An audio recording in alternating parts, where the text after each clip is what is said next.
Hello dear student, welcome to my channel top classes. Student, आज के इस video में हम आपको बताएंगे हास्य रस की परिभाषा। और कभी कभी जो क्वेश्चन होता है वो हास्य रस की परिभाषा पूछ लेता है।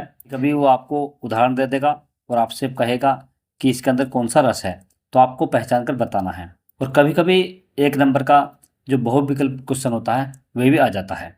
उसमें भी आपसे पूछा जा सकता है कि इसके अंदर कौन सा रस है या ये कौन से रस की परिभाषा है।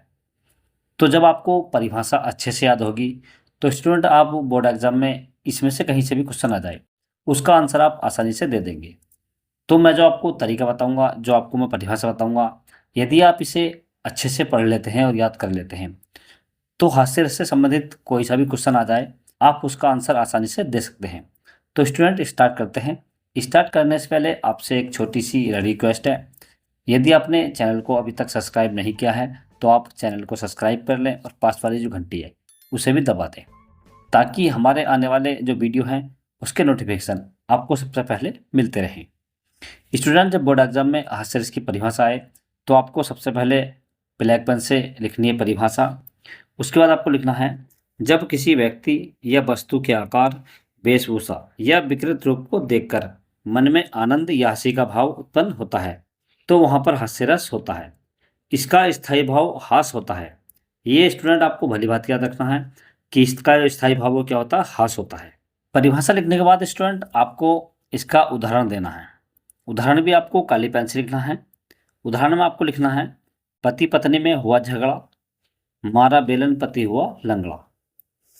बहुत ही अच्छा उदाहरण है, इसे आप आसानी से याद कर सकते हैं।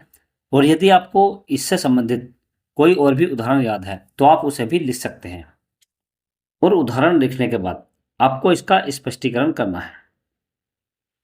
स्पष्टीकरण में स्टूडेंट स्थायी भाव क्या है, इसका हास है। विभाव में दो खंड होते हैं, एक कैर्क है।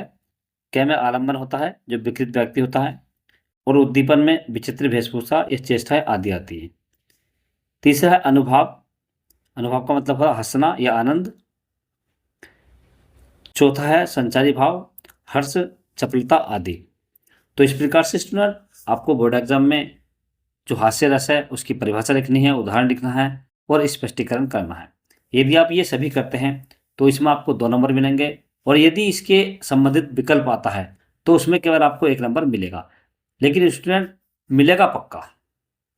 तो इस प्रकार से स्टूडेंट आप बोर्ड एग्जाम में हास्य रस की परिभाषा लिख सकते हैं, उदाहरण लिख सकते हैं और उसका स्पष्टीकरण कर सकते हैं, और बोर्ड एग्जाम में पूरा 1 नंबर या 2 नंबर ले सकते हैं। जय हिंद।